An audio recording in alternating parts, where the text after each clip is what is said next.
ಯೇಸು ಕ್ರಿಸ್ತನ ಪರಿಶುದ್ಧವಾದ ನಾಮಕ್ಕೆ ಸ್ತೋತ್ರವಾಗಲಿ. ಈ ದಿನ ನಾವು ನಿಸ್ವಾರ್ಥ ಎಂಬ ಸಂಗತಿಯನ್ನು ಕುರಿತು ಧ್ಯಾನಿಸೋಣ. ಫಿಲಿಪ್ಪಿ 2ನೇ ಅಧ್ಯಾಯ 1-4 ವಾಕ್ಯ.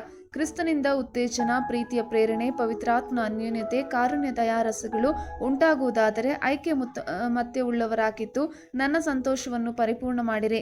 ನಿಮ್ಮೆಲ್ಲರಲ್ಲಿ ಒಂದೇ ಪ್ರೀತಿ ಇರಲಿ, ಅನ್ಯೋನ್ಯ ಭಾವವುಳ್ಳವರು, ಒಂದೇ ಗುರಿ ಇಟ್ಟುಕೊಂಡವರು ಆಗಿರಿ. ಪಕ್ಷಪಾತದಿಂದಾಗಲಿ ಒಣಹೆಮ್ಮೆಯಿಂದಾಗಲಿ ಯಾವುದನ್ನು ಮಾಡದೆ ಪ್ರತಿಯೊಬ್ಬನು ದೀನ ಭಾವದಿಂದ ಮತ್ತೊಬ್ಬರನ್ನು ತನಗಿಂತಲೂ ಶ್ರೇಷ್ಠರೆಂದು ಎಣಿಸಲಿ. ನಿಮ್ಮಲ್ಲಿ ಪ್ರತಿಯೊಬ್ಬನು ಸ್ವಹಿತವನ್ನು ಮಾತ್ರ ನೋಡದೆ ಪರಹಿತವನ್ನು ಸಹ ನೋಡಲಿ. ಆಮೆನ್. ದೀನತೆಯಿಂದ ಐಕ್ಯತೆ. ಹಿಂದಿನ ವಾಕ್ಯದಲ್ಲಿ ಐಕ್ಯತೆಯ ಮೇಲೆ ತನ್ನ ಗಮನವನ್ನು ಅನುಸರಿಸಿ ದುರಾಶೆ ಅಥವಾ ಅಪ್ರಾಮಾಣಿಕತೆಯಿಂದ ವರ್ತಿಸುವುದನ್ನು ತಪ್ಪಿಸಲು ಪೌಲ ತನ್ನ ಓದುಗರಿಗೆ ಆಜ್ಞಾಪಿಸುತ್ತಾನೆ. ಅವನ ಗುರಿಯು ಸ್ವಹಿತವನ್ನು ಮಾತ್ರ ನೋಡದೆ ಪರಹಿತವನ್ನು ಸಹ ನೋಡುವುದಾಗಿದೆ. ನಾವು ತಗ್ಗಿದ ಮನೋಭಾವದಿಂದಿರೋಣ, ಇತರರನ್ನು ನಮಗಿಂತ ಉತ್ತಮವೆಂದು ಭಾವಿಸೋಣ. ಪಕ್ಷಪಾತದಿಂದಾಗಲಿ ಒಣಹೆಮ್ಮೆಯಿಂದಾಗಲಿ ಯಾವುದನ್ನು ಮಾಡದೆ ಪ್ರತಿಯೊಬ್ಬನು ದೀನ ಭಾವದಿಂದ ಮತ್ತೊಬ್ಬರನ್ನು ತನಗಿಂತಲೂ ಶ್ರೇಷ್ಠರೆಂದು ಎಣಿಸಲಿ. ನಾವು ಎಂದಿಗೂ ಪೈಪೋಟಿ ಅಥವಾ ವೈಯಕ್ತಿಕ ಪ್ರತಿಷ್ಠೆ ಉದ್ದೇಶಗಳಿಂದ ವರ್ತಿಸಬಾರದು.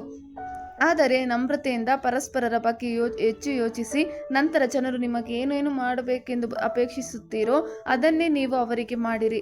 ನಾವು ಸ್ವಾರ್ಥದ ಮನೋಭಾವನೆಯಿಂದ ಏನನ್ನು ಮಾಡದೆ ಇತರರ ಹಿತಾಸಕ್ತಿಗಳನ್ನು ತಗ್ಗಿಸಿಕೊಂಡು ಮಾಡುವವರಾಗೋಣ. ಕ್ರಿಸ್ತನು ಇದನ್ನು ಮಾಡಿ ನಮಗೆ ಉದಾಹರಣೆಯಾಗಿ ತೋರಿಸಿದನು. ನಮ್ಮ ಆಲೋಚನಾ ವಿಧಗಳು ಕ್ರಿಸ್ತನ ಆಗಿರಬೇಕು. ಆತನು ದೇವ ಸ್ವರೂಪನಾಗಿದ್ದರೂ ದೇವರಿಗೆ ಸರಿಸಮಾನನಾಗಿರುವ ಎಂಬ ಅಮೂಲ್ಯ ಪದವಿಯನ್ನು ಬಿಡಲೊಲ್ಲೆನು ಎಂದೆನಿಸದೆ ತನ್ನನ್ನು ಬರಿದು ಮಾಡಿಕೊಂಡು ದಾಸನ ರೂಪವನ್ನು ಧರಿಸಿಕೊಂಡು ಮನುಷ್ಯರಿಗೆ ಸದೃಶ್ಯನಾದನು. ಆಮೆನ್. ತಗ್ಗಿಸಿಕೊಂಡವರು ಕ್ರಿಸ್ತನಲ್ಲಿ ಹೆಚ್ಚಿಸಲ್ಪಡುವರು.